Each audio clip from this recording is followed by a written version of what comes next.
O ex-desembargador Sebastião Coelho entrou para a história. O Supremo Tribunal Federal está retomando hoje o julgamento dos 4 primeiros réus do 8 de janeiro, aquela tentativa de golpe de Estado com biribinhas. O primeiro a votar foi o ministro Cristiano Zanin, depois dele vamos ter mais 8 magistrados que ainda devem proferir o voto. O julgamento deve se estender naturalmente por outras sessões, e como ele é televisionado e tem amplo destaque, nossos ministros farão votos bem longos e com bastante citações, mostrando como eles são cultos. Já votaram o relator Alexandre de Moraes e o ministro revisor Nunes Marques. Ambos foram favoráveis, incrivelmente, à condenação do réu. No primeiro caso, que o réu é o Aécio Lúcio Pereira.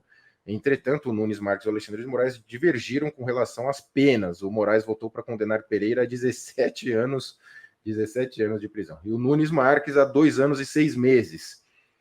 Ô, Jéssica, começa contigo essa, porque a gente até trocou umas figurinhas sobre isso, porque eu particularmente disse que pode ser uma opinião que nem todos concordam, mas assim, eu acho que o desembargador Sebastião Coelho entrou para a história, ok, fantástico.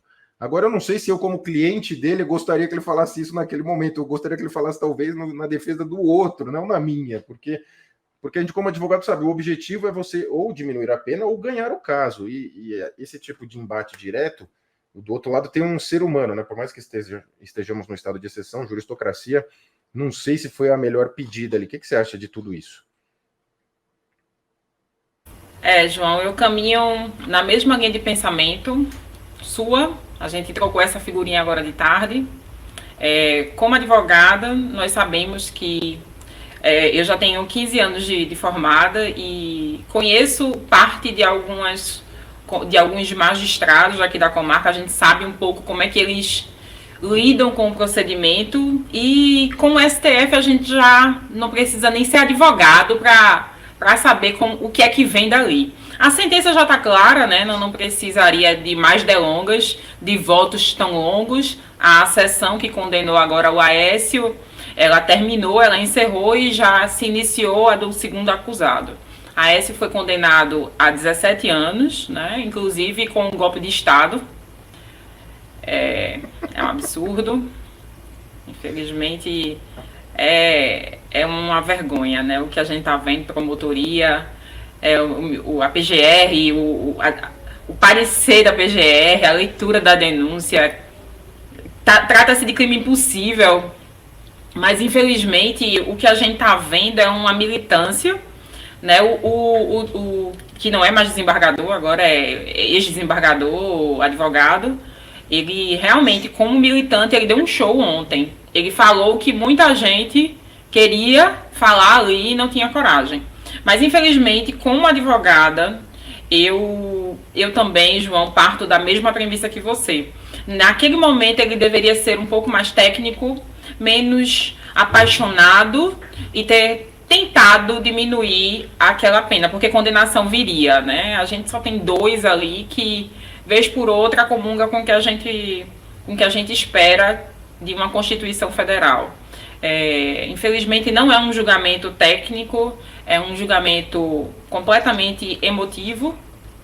Eu estava vendo hoje pela manhã o voto do André Mendonça e foi um voto completamente interrompido. As pessoas discutiam o voto do ministro, né? O Alexandre de Moraes interrompeu várias vezes o ministro André Mendonça. Não só ele, como o Gilmar Mendes entrou em embate com ele. O Moraes falou sobre o passeio no parque, atribuindo a fala ao Nunes Marques, e no mesmo momento o Nunes Marques disse que não disse aquilo em nenhum momento no seu voto. Então começou um embate ali, parecia mais um disse-me-disse, né? Eram pessoas querendo entender o que se estava acontecendo e não tinham provas robustas ali naquele processo para se evoluir. Mas voltando ao caso do nobre colega, né? Ex-desembargador, eu acho que ali ele foi um pouco mais... Parecia que não tinha saído um pouco do cargo de desembargador e tentou o embate de igual para igual. Mas nós estamos falando, infelizmente, de semideuses, né? A ministra Carmen Lúcia, agora recentemente, falou sobre a democracia e disse que se fosse realmente numa ditadura como a gente reverbera, como várias pessoas reverberam isso, o advogado nem estaria ali para dizer na cara deles que eles eram odiados. Hoje pela manhã nós nos deparamos com um texto da Janaína Pascoal, que foi extremamente lúcida ontem, à meia-noite. Ela foi extremamente lúcida, relatando sobre o ataque que o advogado recebeu em plena tribuna, que é local sagrado para o advogado. Estava ali exercendo o munus público, a sustentação, e foi surpreendido com um procedimento no CNJ. E ele até disse, em plena tribuna, que aquilo ali era uma tentativa de intimidação, né? E ela, muito lúcida, falou que era um absurdo o que o advogado, em plena tribuna, tivesse sendo completamente coagido simplesmente por lado ideológico.